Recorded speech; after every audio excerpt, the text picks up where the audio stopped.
The question didn't arrive gently. It dropped between us like shattered glass, sudden, sharp, impossible to pretend wasn't there. I had come over to fix a dripping pipe under her kitchen sink. That was the entire plan. Practical, temporary, safe. But the sky had other ideas. Rain slammed against the windows like it had something to prove. The lights flickered once, twice, then surrendered. In the dim half-glow of a single lamp, she turned toward me and asked, almost like she was asking herself, "Do you want to stay here tonight?" I laughed too quickly, the nervous kind. "I'm not sleeping on the couch," I said. It sounded playful. It wasn't. I was exhausted, bone-tired in a way sleep doesn't fix. Tired of always choosing discomfort to avoid honesty. Tired of shrinking my needs so no one else would have to feel awkward. And the truth was, I didn't want to leave her alone in a dark apartment with a storm clawing at the walls. I also didn't want to lie to myself about wanting to stay. Her name was Mara. We'd met months earlier at a neighborhood food bank, Saturday mornings filled with the smell of old cardboard, burnt coffee, and quiet resilience. She had one of those smiles that invited honesty without asking for it, the kind that made people soften before they realized they were doing it. She was newly divorced. I was newly untethered. No job, no plan, no certainty about who I was becoming. We were gentle with each other, careful, the way people are when life has already taught them how quickly things can break. When the power went out completely, Mara didn't panic. She lit a candle, placed it on the table, and said calmly, "The guest room's a disaster. I haven't had the heart to deal with it." I nodded. "I can help tomorrow."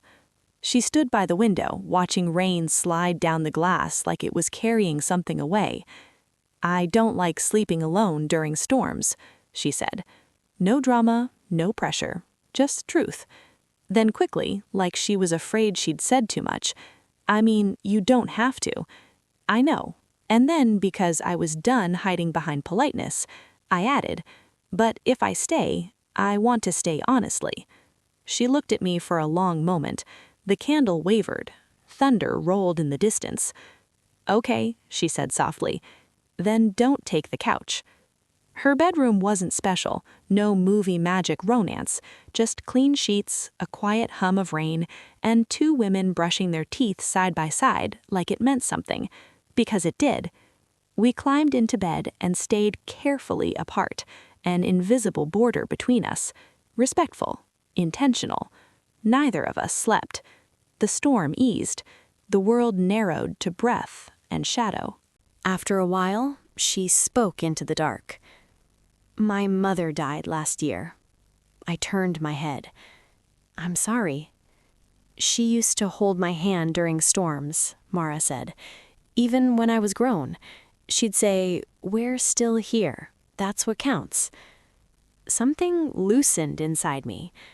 "My dad said almost the same thing," I whispered. "Different words, same promise."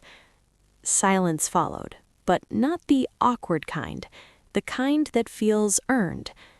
Hours later, I woke to the sound of her crying. Quiet tears, careful ones, the kind you make when you don't want to take up space. I sat up, hesitated, then crossed the distance between us, not rushing, not assuming, just present. "Hey," I said gently, "you don't have to do this alone." She turned toward me, eyes swollen, breath uneven. "I'm so tired of being strong," she whispered. "So am I," said. That was the moment everything shifted, not because of what happened, but because of what didn't.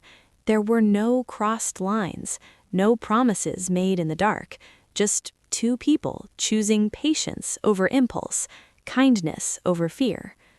She fell asleep first, her breathing settling like the storm had finally moved on. I stayed awake a little longer, thinking about how rare it is to feel useful without being used, to be needed without being consumed. Morning arrived gently. Sunlight spilled across the room like forgiveness. We made coffee, burned the toast, laughed like people who had survived something quiet but important. I fixed the pipe, for real this time. Before I left, she hugged me, not polite, not brief, the kind of hug that says, "You saw me." "I'm glad you didn't take the couch," she said. "Me too," I answered. We didn't rush anything after that. We kept volunteering, kept talking, built something slow and steady, the way you do when you've learned that real connection isn't about sparks, it's about presence, it's about staying. Years later, storms still come, lights still flicker, and when they do, one of us always says it first, quiet, certain, "We're still here." The other always answers, because sometimes the greatest act of love isn't doing more, it's choosing not to walk away.